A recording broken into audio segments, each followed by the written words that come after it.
लोकसभा और राज्यसभा में बैठे ऐसे 4 मंत्रियों पर रेप केस का मामला दर्ज है। 350 करोड़ रुपए सिर्फ एडवर्टाइजमेंट और प्रमोशन पर खर्च हुए। बीजेपी के 336 मंत्री में से 136 के ऊपर आपराधिक मामला दर्ज है। बेटी बचाओ बेटी पढ़ाओ ये एक नारा नहीं, एक कॉन्स्टिट्यूशनल रिस्पॉन्सिबिलिटी होनी चाहिए। लेकिन जब हम गवर्नमेंट की किसी स्कीम को इवेल्युएट करते हैं तो सवाल इमोशन से नहीं, सवाल डाटा से आता है। और जब वही गवर्नमेंट महिला सुरक्षा और डिग्निटी की बात करती है तो उसमें एक और लेयर जुड़ जाता है। पावर में बैठे लोगों का रिकॉर्ड क्या कहता है। इस वीडियो में कोई एलिगेशन नहीं, कोई पॉलिटिकल बहस नहीं, सिर्फ ऑफिशियल डॉक्यूमेंट और प्रूफ के साथ हम सब देखेंगे। हेलो दोस्तों, मैं हूं उत्कर्ष और आज मैं बात करने वाला हूं बेटी बचाओ बेटी पढ़ाओ टॉपिक के बारे में। इंडिया में चाइल्ड सेक्स रेशियो का गिरना बहुत ही सीरियस बन चुका था। हर साल ये रेशियो अलग अलग स्टेट्स में तेजी से नीचे जा रहा था, जो फ्यूचर के लिए बहुत बड़ा खतरा बन रहा था। ये सिर्फ नंबर्स नहीं थे, ये हमारे सोसाइटी का एक रिफ्लेक्शन था। इस स्कीम का मेन एम था बेटी के जन्म पर जश्न मनाना, बेटी पर गर्व करना और उसे पराया धन ना समझना, बेटी और बेटे में कोई फर्क नहीं करना,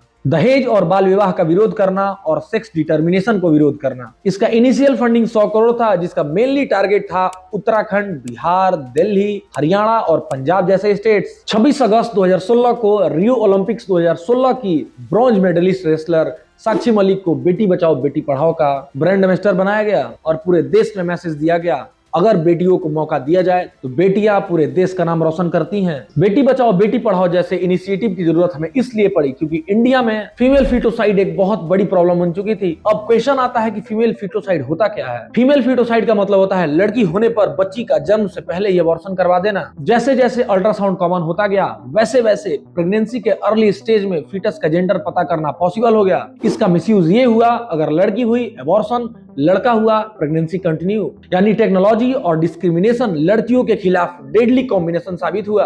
सेंसस डाटा से प्रॉब्लम क्लियर हुई। ये ट्रेंड सबसे पहले 1991 के सेंसस के बाद नोटिस किया गया, लेकिन जब 2001 का सेंसस आया तो कंफर्म हो गया कि सिचुएशन और ज्यादा खराब हो चुकी है। 2011 के सेंसस में यह भी दिखाई दिया कि भारत के कई राज्यों में लड़कियों की संख्या लगातार गिर रही है और ये प्रॉब्लम अभी भी कंटिन्यू है। इस प्रॉब्लम के पीछे एक और मेजर रीजन है। भारत के कई राज्यों में सोचा जाता है बेटियों की शादी में बहुत ज्यादा दहेज देना पड़ेगा, इसके वजह से बेटियों को बोझ समझा जाता है। पेरेंट्स फ्यूचर के खर्च से बहुत ज्यादा डरते हैं और कुछ पेरेंट्स तो एक्सट्रीम स्टेप भी उठा लेते हैं। ज्यादा डेवलप स्टेट में लोगों पर प्रेशर इसलिए भी बढ़ जाता है क्योंकि वहां का लाइफस्टाइल, पैसा और स्टेटस को लेकर कंपटीशन बहुत ज्यादा है। एमपी का एग्जांपल लेते हैं। मध्य प्रदेश में फीमेल फीटोसाइड का ट्रेंड क्लियर दिखा है। 2001 में 1000 लड़कों पर 932 लड़कियां थी। 2011 में 1000 लड़कों पर 918 लड़कियां थी और एक्सपर्ट का तो मानना यह है कि अगर यही ट्रेंड चलता रहा तो 1000 लड़कों पर 900 से भी कम लड़कियां रहेंगी। तो ये इनिशिएटिव एक स्कीम नहीं था, ये एक इमरजेंसी कॉल आउट था, एक ऐसी प्रॉब्लम के लिए जो सोसाइटी का बैलेंस बिगाड़ रही थी, फ्यूचर जनरेशंस को इफेक्ट कर रही थी और लड़कियों के एग्जिस्टेंस पे ही सवाल खड़ा कर रही थी। इसीलिए बेटी बचाओ बेटी पढ़ाओ स्कीम लॉन्च किया गया ताकि बेटियां सिर्फ पैदा ना हो, बेटियां रिस्पेक्टेड फील करे, एजुकेटेड हो और सेफ रहे। सबसे पहले बात करते हैं 2016 से 2019 की।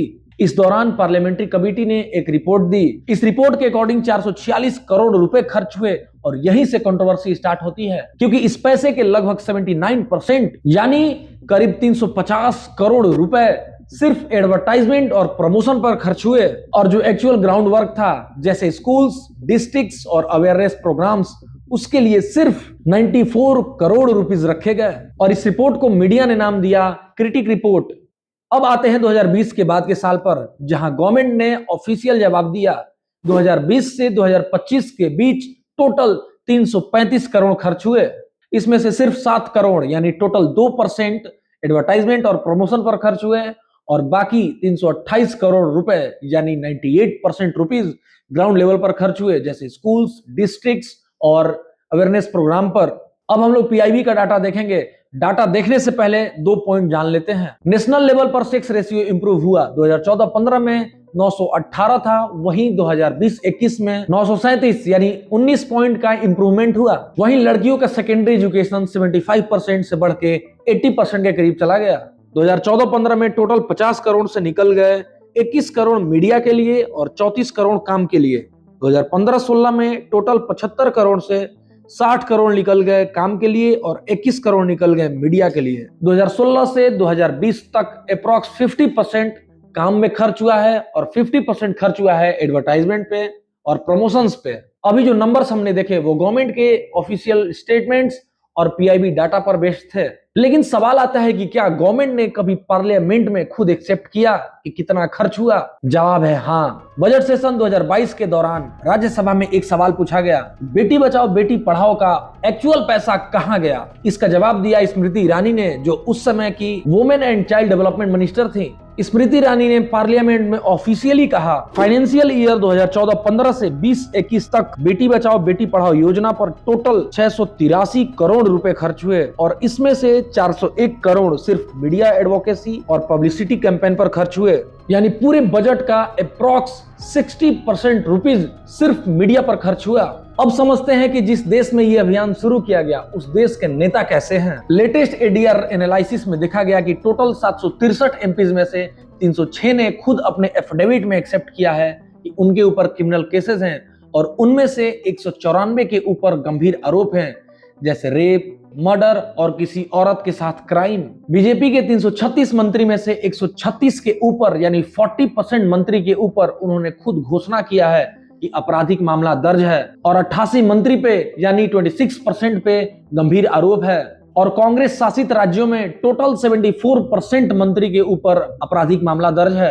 लोकसभा और राज्यसभा में बैठे ऐसे 4 मंत्रियों पर रेप केस का मामला दर्ज है और इस रिपोर्ट को आप लोग पॉज करके पढ़ सकते हैं। और शर्म की बात तो ये है कि हम लोग ऐसे समाज में हैं जहां हम लोग रेप करने वाले को देखना पसंद नहीं करते हैं, लेकिन ऐसे लोगों को पावर दिए बैठे हैं जिनके ऊपर murder, rape cases, sexual harassment जैसे केस दर्ज हैं। और वहीं 2024 लोकसभा इलेक्शन की बात करें, टोटल 543 एमपीज में से 251 एमपीज के ऊपर क्रिमिनल केसेस हैं और 170 के ऊपर सीरियस क्रिमिनल केसेस हैं। आइए देखते हैं कि हमारे देश में बेटी बचाओ बेटी पढ़ाओ स्कीम के बाद कितनी बेटियां बची हैं। 2014 में 33,707 केसेस, 2015 में 2.5% से बढ़ा, 2016 में 12% से बढ़ा, 2017 में 16% से कम हुआ और 2018 में 24% से कम हुआ and so on. Rajasthan, MP और यूपी में highest number of cases registered किए गए। सवाल ये नहीं है कि स्कीम अच्छी थी या स्कीम बुरी थी, सवाल ये है प्रायोरिटी किस चीज को दी गई,